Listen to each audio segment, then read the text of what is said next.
All right, and we are live. Hello, good evening, everyone. Thanks for being with us here today. We hope you guys have had a great weekend. Hopefully you had some time to spend with family. For those of you, all right, and we are live celebrating everyone Mother's Day.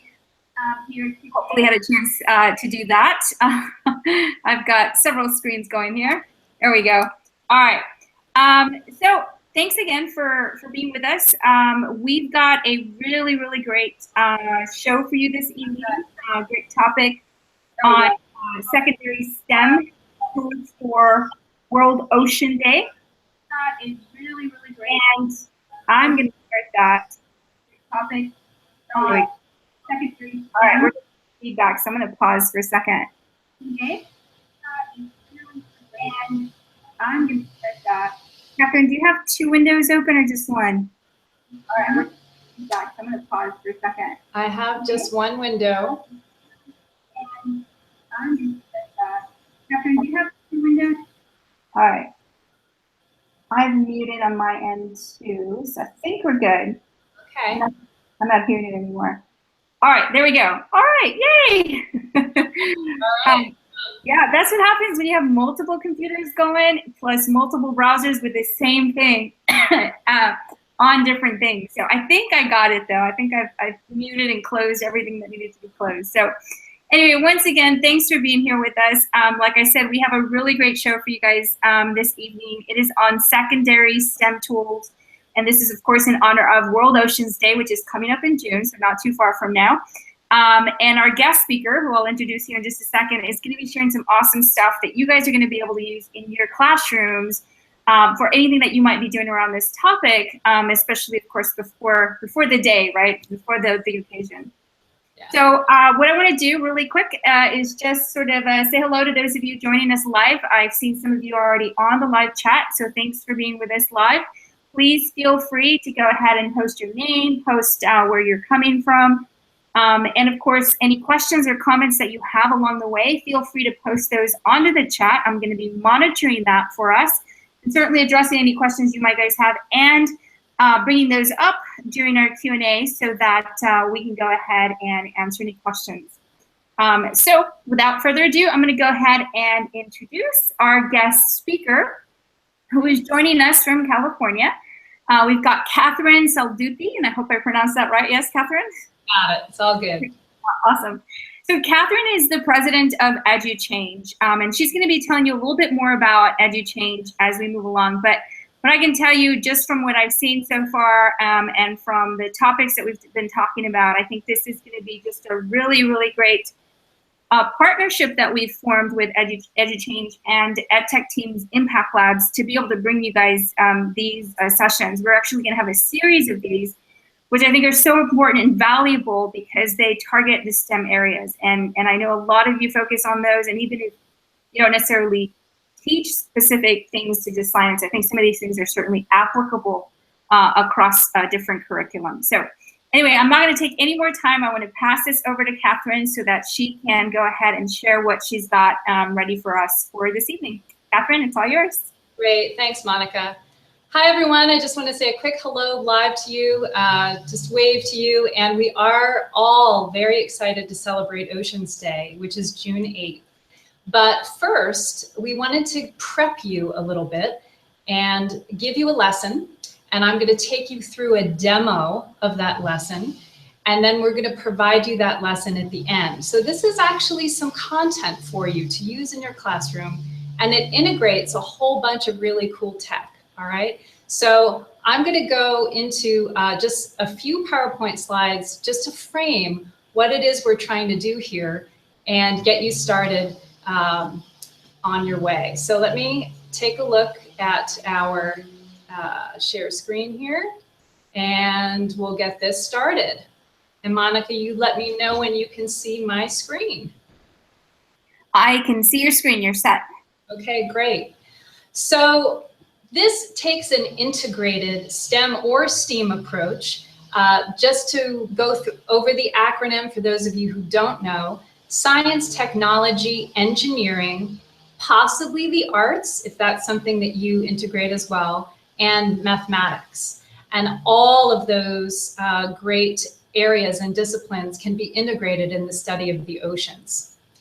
Again, I just want to thank Monica. She's been great in powering this up, and to everyone at EdTechTeam for getting the word out and just letting us be part of your community. Thanks so much. So just 1 minute on who we are. EduChange has been around for 17 years, and we have done a lot of work with a lot of different schools all over the world, not just schools, but also foundations, districts, different for-profit entities, testing agencies, and a lot of people who really want to focus on teaching and learning, which is our focus.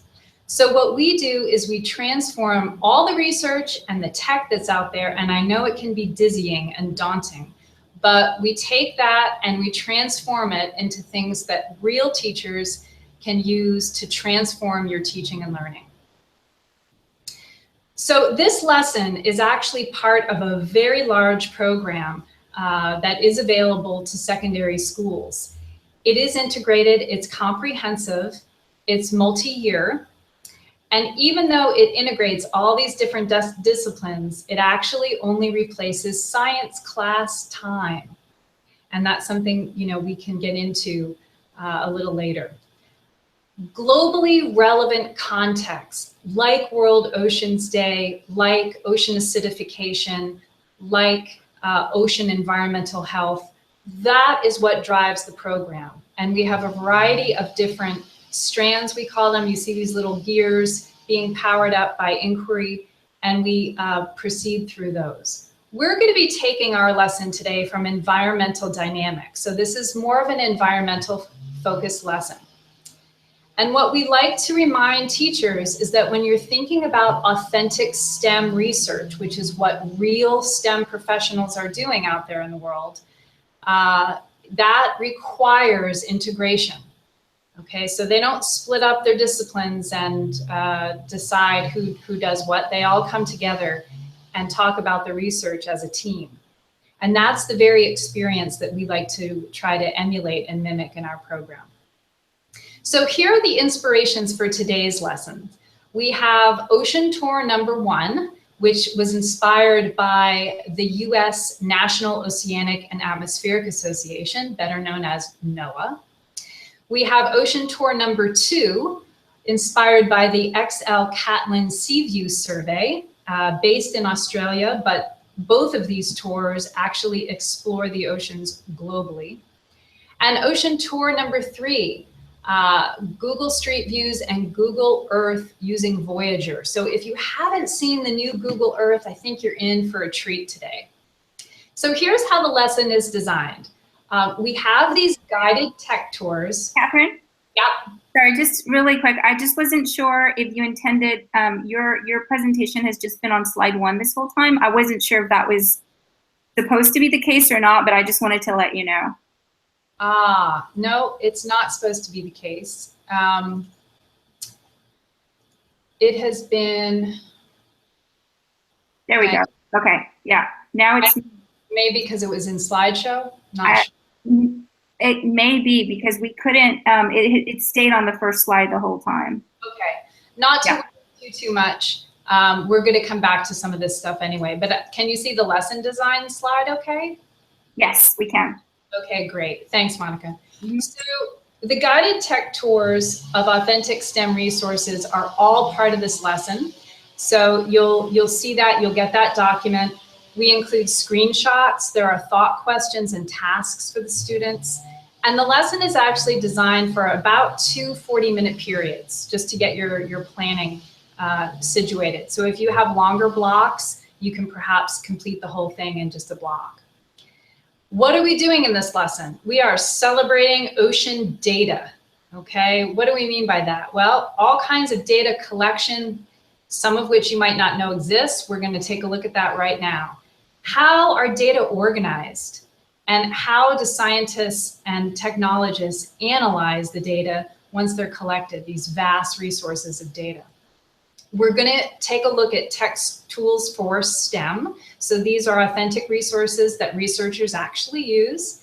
And then we're also going to look at productivity and learning tech tools and just building that proficiency, that familiarity with tech that's going to be so important for our students going forward.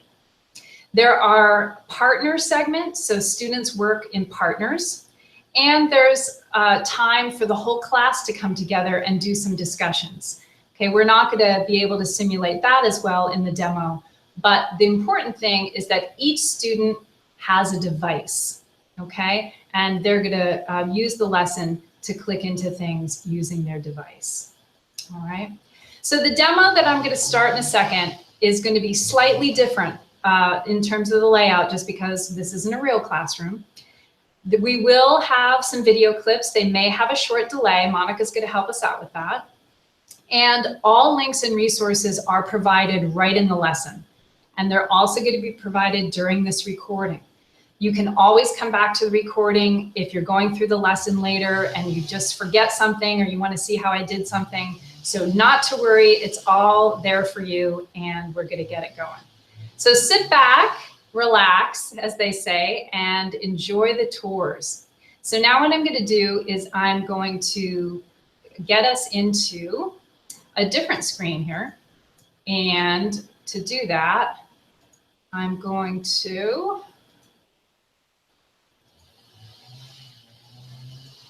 get into Monica's screen for a second and over to Oceans, Okeanos. So let me know, Monica, if you can see that. Yes, you're good to go. Okay, great. So this is our first ocean tour. This is NOAA's Okeanos Explorer, which is actually a vessel. And if you take a look with me, you see this red squiggle in the middle of the map, in the middle of the screen. This is a database that NOAA puts out. And the reason why there is a red squiggle in the middle of the screen there in the Central Pacific Basin is because the Okeanos Explorer is actually at sea. So over on the left dashboard, it will tell you the current cruise status. And if you look over to the left, you will see that it is at sea. There it is. So the great thing about these authentic databases is sometimes you get real-time data fed right into your databases while you're using it. And there couldn't be more authentic STEM here. So in order to make the lesson, we actually used past cruises. Okay, so I'm going to keep the ship track clicked so that we can remind ourselves of where the ship is now. But I'm also going to go to the past cruises, which is all the way bottom, lower left. And again, there'll be a screenshot in the lesson, and you'll be able to see that when you get into the lesson. So what we're going to do is I'm going to take a look and open up the 2016 cruises. And your students will actually have a choice of a few different cruises that we've already checked everything out for you. See that? Isn't this great? Everything's already checked out. You can just sort of give it to your class and really let the learning go. So we're going to select EX 1606. And we're going to take a look at specimen collections. So it takes a few seconds for it to load. There's a lot of data being loaded here. And I just want to bring your attention to the fact that, you know, yes, there's STEM, and there wasn't a G in STEM, G for geography. But interestingly, we all know that our students need a lot of geography help. So this is the kind of thing where you can really take a look at the map, look at legends, scales, and keys on the map, and think a lot with your students about how to read a map and the features of maps and mapping. So let's take a look. I'm zooming in closer and closer, and I'm seeing a lot of brown dots here. And that's because those dots represent the specimen collection sites of our expedition, all right? So we're going to take a look and see if we can click on one of the brown dots, and aha, we have a Victogorgia. I hope I'm pronouncing that right. It's an octocoral, all right?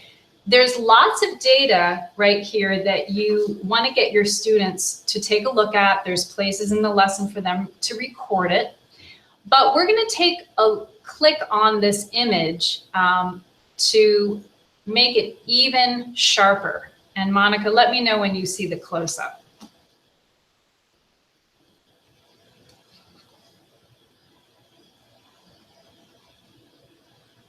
Can you see that, Monica, the close-up? No, not yet. It's still on the same screen. It's still going? Yeah. Okay. All right. It's possible that I need to reshare. Let me see. No, we could see your screen. It just wasn't zooming in or anything. Okay. Okay. How's it now? No? No, it's the same. Yeah. Okay. Yeah. Okay. There are ways to enlarge it. Sharing the screen. Sharing the screen because it's actually a pop-up in an image. Google thinks is an application. So I'm going to just click forward so you can see a little bit more of the claw there that the vessel is like the specimen. All right. Let's take a look at another type. And again, we see a different specimen. So you'll be able to enlarge it. You'll see it up close again. There are other data, quantitative data, the temperature, the salinity, latitude, the depth at which specimen was collected. So there's a lot just in these dive collection boxes. Okay. Monica, can you be back, or is it? It's breaking up a little bit, but I think that was some of the stuff that you had opened was maybe consuming a little bit of the bandwidth, and so it was breaking up. I could still make out what you were saying, but it was breaking up. Okay, it's a little bit. No, you're still breaking up. Yeah, I don't know what is happening here.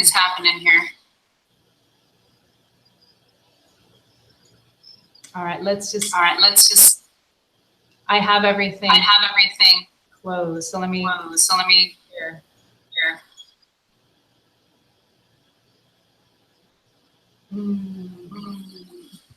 All right, while Catherine is closing out some stuff, I just want to remind everyone that is watching live that you can post your questions or comments on the live chat. So feel free to do that. And of course, say hello, and we'd love to say hello back. And thanks again for joining us live. All right, Catherine, back to you. Are we back to the map? We see you, so you need to share your screen again. Okay.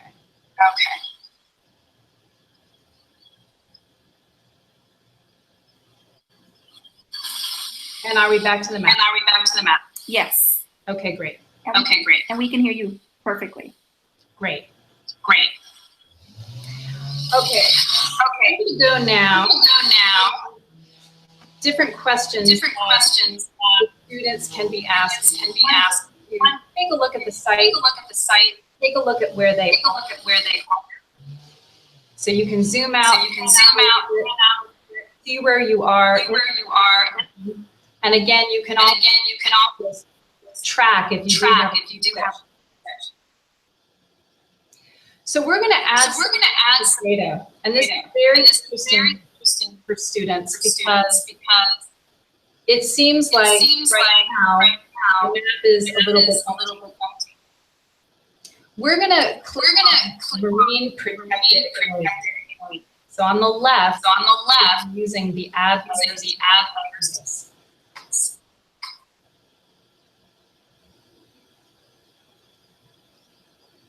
And it will take a minute to load. All right, do we circle? Yes. Great.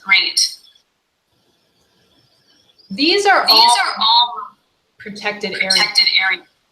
So if you look towards the center left of the screen, you'll see that all these of our crew are right in a marine area.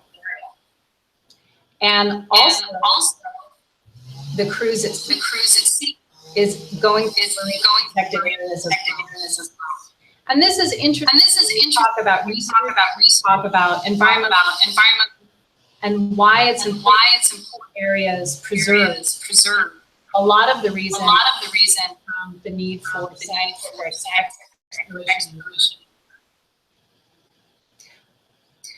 Now for you teachers out there, you can see that there's wonderful plate tectonic boundaries that are located here. And if you want more even further landforms, above ground, below ground, below the ocean round. All of these red triangles are volcanoes. Can you see?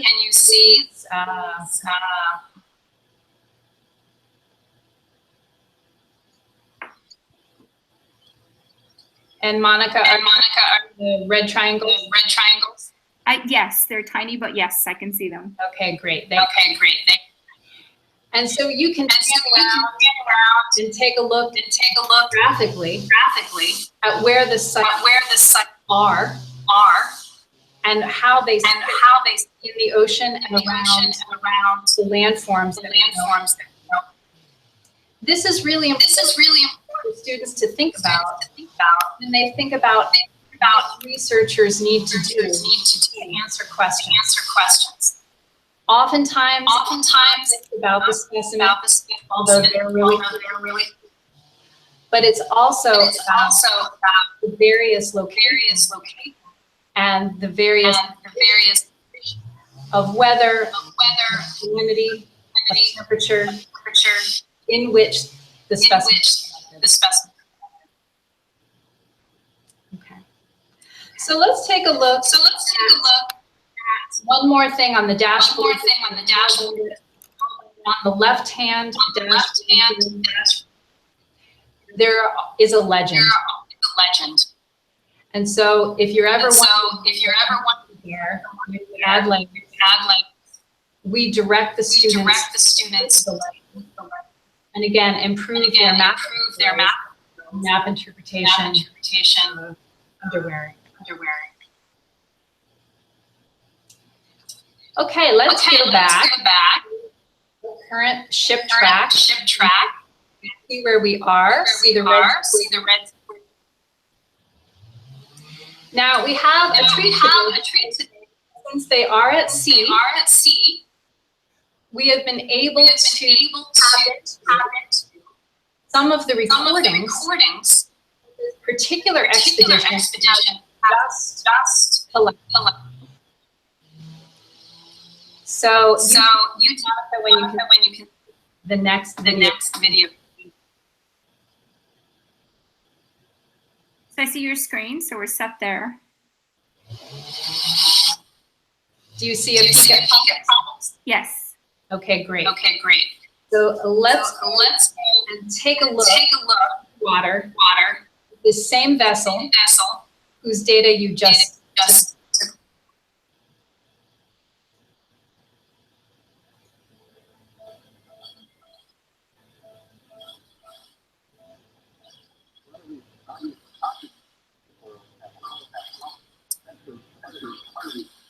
And a lot of things here are the various corals that you saw collected in the data.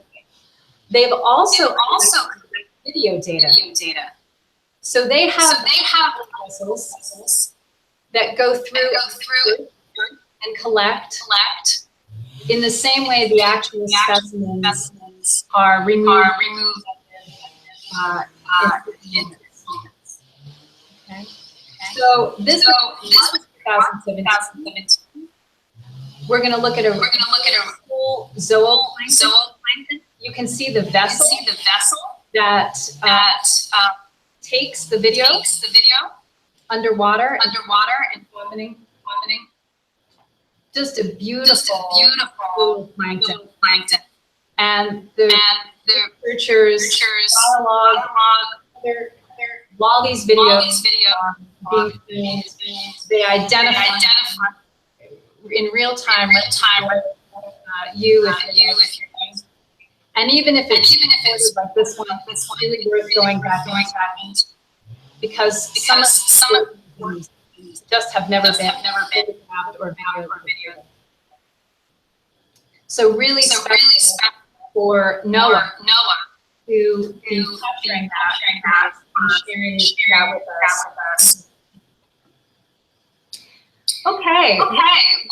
That was cool, by the way. That was really neat to see. Monica, can you hear? Yeah, I was just saying that was really neat. That was really cool. Yeah, it's really special. And they dives next live they stream for several weeks will happen in July. So you'll be able to enjoy that again. And hopefully they'll keep. Now I want to take to a different kind of data. And if anyone has been on Google Street Views before, you might know that Google Street Views really take you at street level wherever you are. And if you're going to Egypt and studying the pyramids, and you can see them at Street View, it's really powerful for your students. What we're going to do today is take a view of the ocean streets. All right, so we're actually going to look at the Catlin Sea View survey, and we're going to take a look at how they look at some of the national parks that are underwater. This happens to be in Indonesia.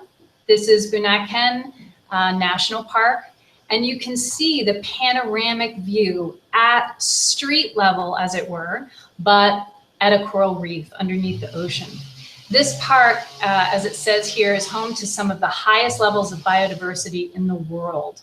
So Indonesia, again, part of the Coral Triangle, you're getting panoramic 360 views of not only the amazing blue ocean water, but also a lot of the corals and cliffs and other animal life that you see.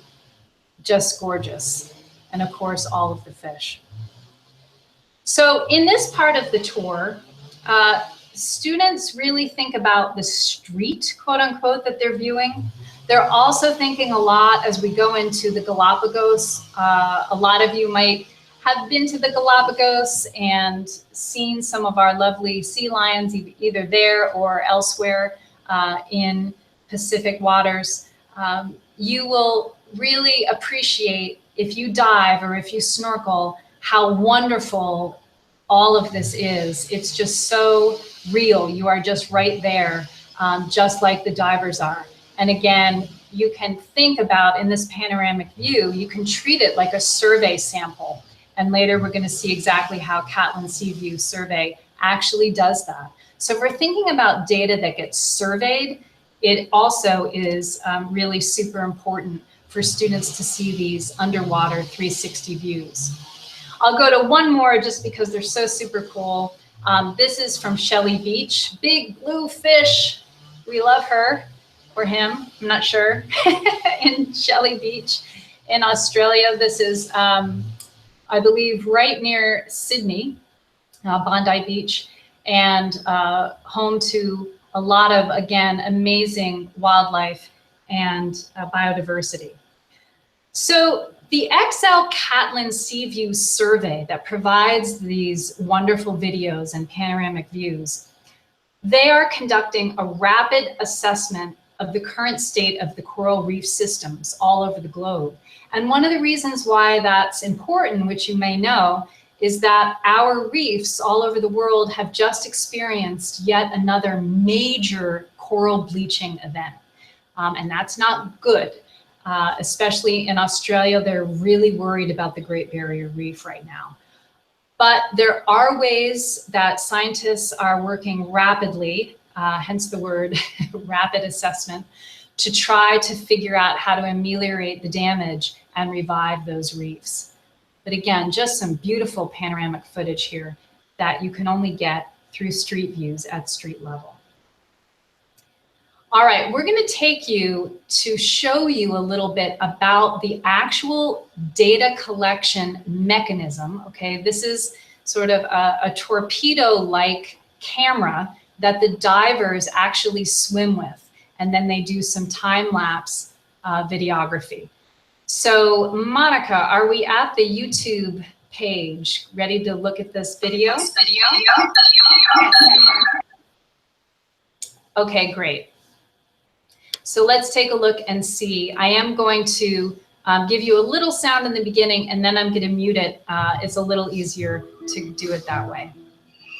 Okay, so here's the deal. With Google Street View, you can drive, and there's all these cameras on top of a car. It's a little bit hard to do down here at the Coral Reef, right? So what we're going to do is we're going to use this Sea Survey 2, SV2. We're going to drive down along the Coral Reef. You can see Christoph drives around here. It's got this 360-degree field of view with the cameras. The idea is to take still shots, combine those still shots together in a panoramic view as it goes across the reef. Okay, so in case you didn't hear that, they take still shots and then they stitch them all together or splice them together, for those of you familiar with film technology.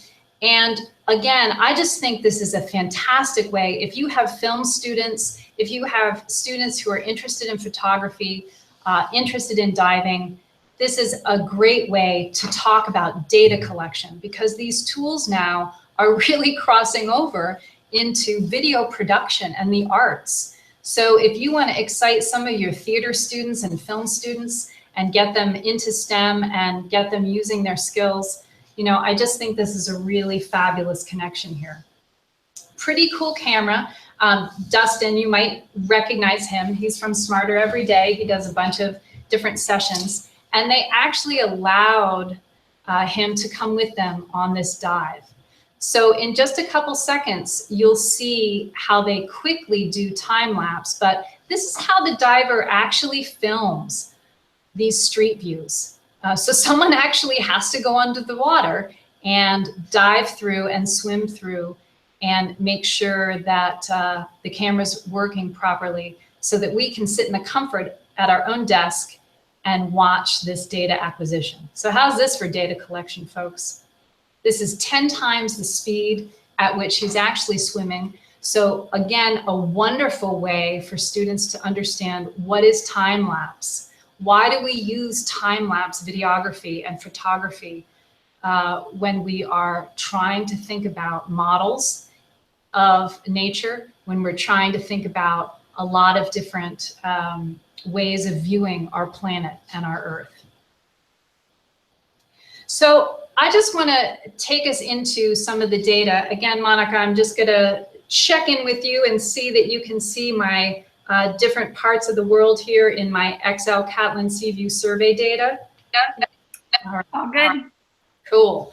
So the amazing thing about these STEM databases, people, is that each student with just this one page can do independent research projects. I mean, I kid you not.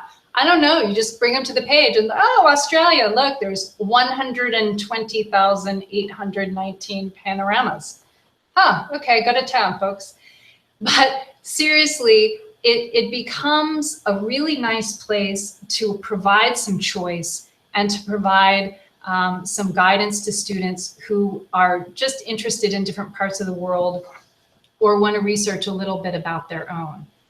So if we go into these different details, you'll have a field day, and you know, we talk a little bit about the global baseline and what are global baselines for data collection, very important concept in data for STEM. The XL Catlin Sea View survey does use quadrats, okay? So those quadrats are definitely similar to sampling. If you go do field work and you do sampling in different expeditions that you do, this is very similar, except you're underwater. And image recognition technologies actually are used now to try to identify all of the different species that can be collected in each of these panoramas. And as you might imagine, because of the biodiversity, this is a very tall task. So we're starting to program more and more computers to actually do that for us. I want to take a second and look at the demo transect, because I want to show you just very quickly what the different views are. And again, perspective and data are critical to authentic STEM research. Here's the quadrat. So this is a still shot. There are 831 of these still shots just in this one, I think it's Yongay Reef in the Great Barrier Reef. And you can go through all of them and take a look at how that's done. There's also a spherical view, and this can provide a different kind of perspective. Then the raw footage and the 360, okay, which we're used to. And you can also see the video if you want to. So again, the view demo transect just helps students understand that there are lots and lots of different ways to view all these data, and that it's important for different kinds of questions that we might ask. And that's where we get back to the image analysis.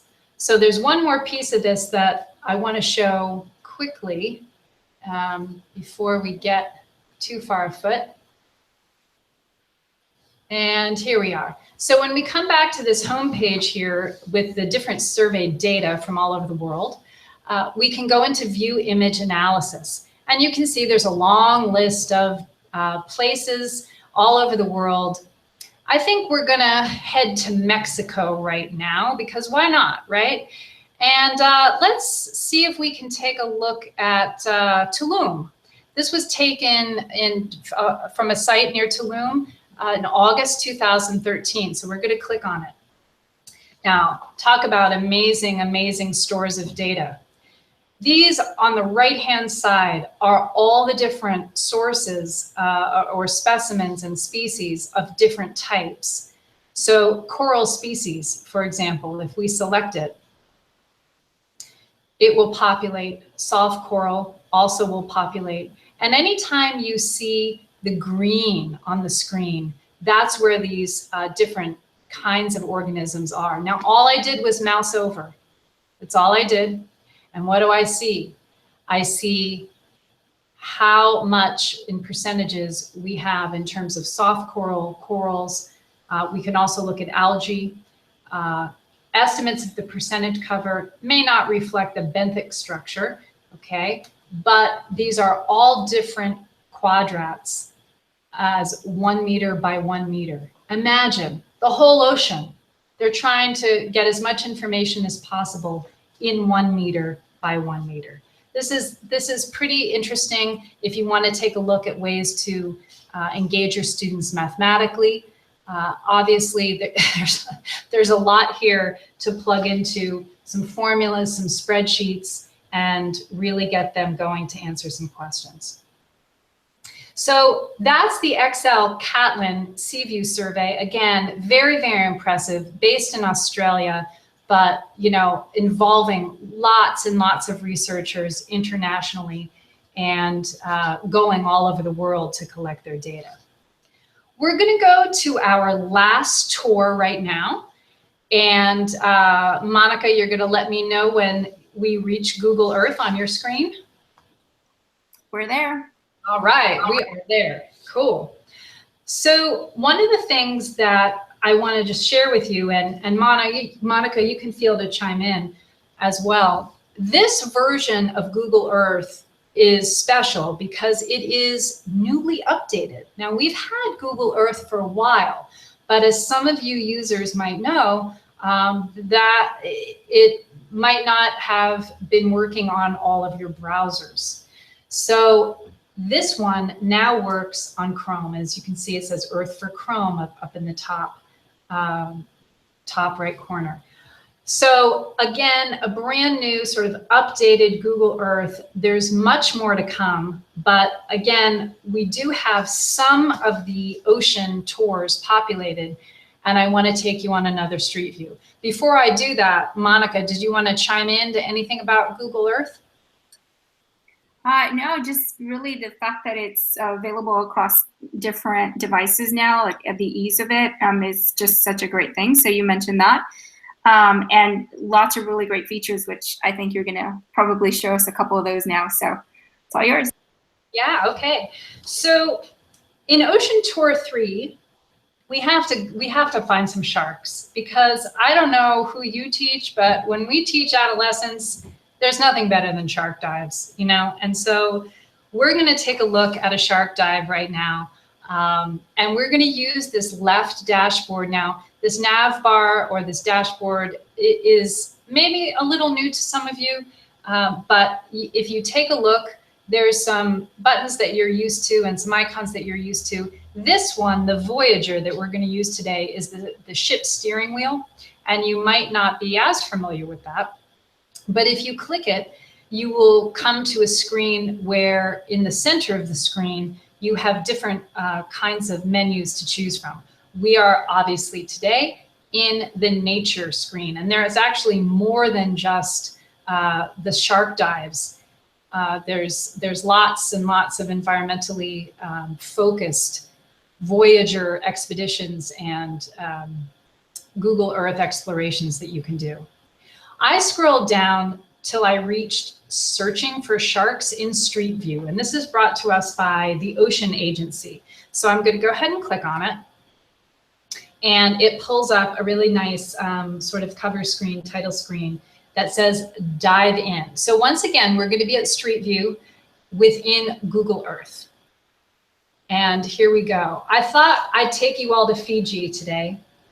You know, we have this very expensive travel budget here at EduChange, so we've just been flying you all over the world and sending you on great dives today. I hope you've enjoyed it. My staff is laughing right now, but we are going to go to the bull shark dive in Fiji. And once again, even though it doesn't automatically go when you land on the page, you can definitely manually, which is what I'm doing now, take a look at all of these different areas of the screen. I can go up, I can go down. I don't want to go too quickly because I know there's a little bit of a delay today. But you can see the researchers, what they are seeing. You can check out the coral that's nearby. And of course, you can see not only sharks, but a plethora of fish life swimming around the sharks. So up in the upper right-hand corner, you will see images. And I'm going to click on one of those images because they pop up big. So here's our lovely bull shark. You know, wouldn't you love to have him or her as a neighbor? I just think that would be great. Here they are. You're on your own there, Catherine. What? You're on your own there about wanting that shark as your neighbor. Oh, no, they're so I know. I know, but I'll leave it to them to play with the sharks. That's okay. So there are, on our shark dive, there are actually 7 different dives that we can go explore. The next one, again, we're off the waters of Mexico. And here are whale sharks. Now, these are 10 meters in length with 33 feet. So again, getting close up to some of these whale sharks is just a once in a lifetime thing for a lot of people. Certainly the researchers enjoy it every time they get to see these fascinating creatures. Distinct, beautiful markings. I mean, again, how can you not look at this and say that is a piece of art? So I am a huge fan of STEAM and the approach of really appreciating the aesthetics of our natural world. I think that's so important to infuse into our classrooms and into our students. Okay, I'm not going to go through, we don't have time to go through all of these different sharks. Of course, the great white shark is always a hit because they're the cages. Now, I'm not so sure, Monica, if the great white shark would be as welcome as my neighbor, but I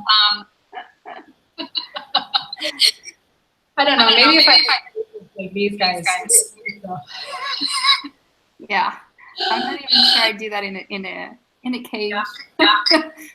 Because when you take a look at him or her, yeah. Wow, look at this. All right, so we're going to end the tour. These tours, as I said, get students talking together, thinking together. There's times for them to write, to collect data from these sites, and also to think together about what questions could possibly be answered by these scientists. So one of the things that we do a lot in our STEM classrooms is, we go through our experiments and the students learn how to collect data, and I'm a huge fan of that. But we also have to think about presenting the real world of STEM and thinking about data that is yet unknown, and how are we going to go about collecting it, figuring it out whether it does provide evidence for some of our questions, and trying to explore the ocean, which is, unfortunately, 95% of our oceans remain unexplored. So if there's ever a time to celebrate World Oceans Day, it's this June 8th with your students, and before that with some of these activities. And I really hope you take time to download the lesson, which I'm going to present to you how to do that in just a second. So while I'm dealing with the screen sharing, Monica, did you want to catch us up on where we are? I just want to get some more information on the screen for people. Yeah, so folks have been watching. They've been pretty quiet on the chat. I've asked to see if anybody had questions. So far, no one's had questions. I think they've just been intrigued with watching your screen as you've been showing some of this stuff. So, so yeah, we're all good, and we're all just tuned in. Okay, great. Yeah, it can definitely mesmerize. Okay, so now you should see our PowerPoint again. Yes, we're set. We got it? Yes. Okay, cool. So once again, where does this lesson come from? How did we develop it? Why did we develop it the way we did? I think I mentioned a lot of the reasons why data are important, but again, the globally relevant contexts are what drive our program, not chapters and topics. Why? Because that is what creates a narrative for students. They have to hang their hats on a story about nature, a story about our environment, a story about our oceans. And that is how they're actually going to comprehend and retain a lot of what it is we're teaching. In our program, we do have these STEAM skills. They're very important, not just the content knowledge that you gain about, let's say, the oceans and different aspects of oceanography and marine biology, but also scientific inquiry and practices. Technology could be STEM techniques, laboratory techniques for hands-on. It also could be modeling with digital tools, the databases that we just talked about. There's a big engineering design phase and mode in our program where problem solving and innovation really intersect the sciences. And the arts. If you are a STEAM-based school, close observation, not only of nature, but I also want to point out that what we're trying to get students to do is be close observers of everything in the classroom. Close observers of these databases, close observers of maps, of text that they read, and to find patterns across all of these different elements that make up our learning. Math, lots and lots of applied math. I don't know if your students are all math whizzes, but mine certainly needed some extra support. We put a lot of math into the program just to make sure we're getting students where they need to be. There's up to 38 hands-on labs over 3 to 4 years, depending on what model you choose, and everything from extractions, filtrations, titrations, the flame tests, profiles of soil, using genetic databases, experimenting with gas laws. All of these things that you know and love find a home in our program because, well, STEM isn't STEM without them. So who is this program for? It is a secondary program. Right now, it's focused on grade 8, which would be about age 13 and up.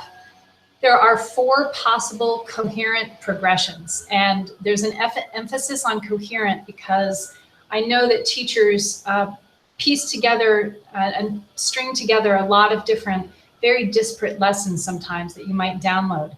But our program provides that coherence, so there's incremental development and spiral learning over time. It truly integrates the skills and STEM and STEAM. We create a nice balance there so that you're really getting a rich experience. PBL, if you're a PBL school, we use all the same instructional premises, and we can accommodate any projects that you have that exist. It is OER, which is an acronym that means Open Education Resources.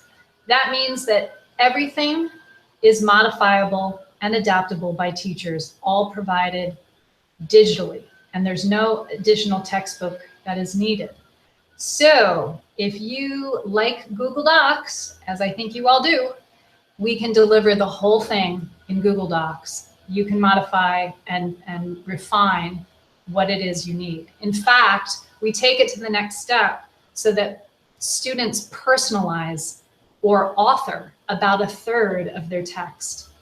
And this gets to a lot of deep literacy, both close reading and academic writing, as well as the visual production of learning. So diagrams, charts, different tables, and everything that they can put into a visual. We pull up all of these hand-curated, authentic resources for you. We maintain them so that none of the links rot out. And again, I think it's pretty important to respect teachers' time in that way. So, you know, you can always reach us and say, hey, you know, I'm not able to pull this link up, I'm in Japan or something like that. And we will get back to you really quickly with an alternative, or we'll find where it's been relocated to. We know that in the digital age, link rot is very trying. So we're trying to get a handle on that for teachers. It is aligned to lots of standards, not just NGSS here in the States, but ISTE, Common Core, Aero. There are national competencies in different countries that we can align to. Just let us know and we'll take a look at it. So one of the things that teachers always ask us is, yeah, but you know, we have AP and we have IB, and we got to still prepare our students to get ready for those courses. We say, yep, we got it. We understand what's happening. So we figured out how to create a truly integrated STEM STEAM program while still meeting those traditional course requirements. So you can take a look at this screen a little later, but basically this buys you Biology 1 college prep, Chem 1 college prep, over a semester of environmental science, and more than a semester of conceptual physics within the same amount of time, even a little less time than a traditional program would. So we got you covered. If you like this, if you are trying to move in this direction, let us know. We transition a lot of schools from where you are right now, and you know, we'll work with you to make it go. There are 4 different possible implementation models, You can come back to this, but our website on the bottom of the screen, educhange.com/INSI implement, will show you all of those models. So the lesson from today is at a tinyurl.com link that goes right to our website, and the information to download about the lesson is all there for you. Just go to tinyurl.com/STEM Oceans lesson. And you can register for more free resources and lessons just like the one that I demoed today at that website, educhange.com/registration. The Okeanos videos, those recorded videos of the cruise that is at sea, can be accessed here. You can definitely just go to oceanexplorer.noaa.gov/Okeanos, and it'll probably take you to the other videos. This actually goes to the very camera that we were looking at today. So again, I just want to say, you know, there are a lot of ways to engage students through art, through aesthetic beauty and the power of nature. And we really just hope that you want to bring that to your students on June 8th and before, to really share the magic of the oceans, the wonder of the oceans, and how important they are to our environment critically. So that's about all I have. You're welcome to get in touch with me, get in touch with EduChange. There's some information there on that screen, which I'll leave up. And other than that, I'm going to turn it over to Monica.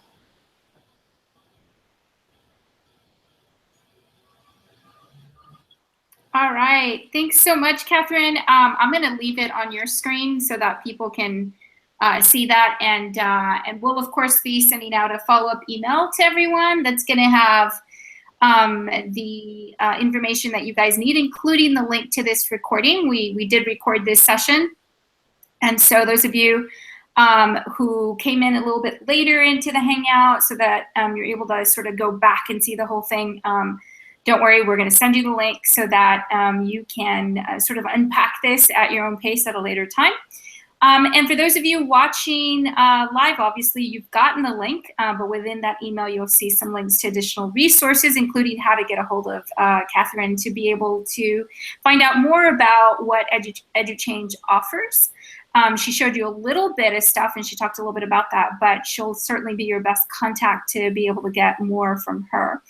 And so I know we don't have others in the Hangout that could clap with me or say thank you, but on behalf of us here at EdTechTeam and of course on behalf of our community, we greatly thank you for sharing this with us. Like I said at the beginning, we feel that it is so great to be able to get access to a lot of these really great resources that fall within the STEM areas, because this is certainly a topic and resources and tools that really a lot of folks could take advantage of, even if they don't necessarily teach science. And this is, of course, is really timely given that World Oceans Day is coming up. So perfect timing for this. So thank you again, Catherine. We really appreciate you sharing what you shared with us today and taking us on these really awesome tours. We got to see a little bit of a lot of stuff, and that was really awesome too. So thank you so much, and good night to everyone. Thank you for joining us live. Those of you watching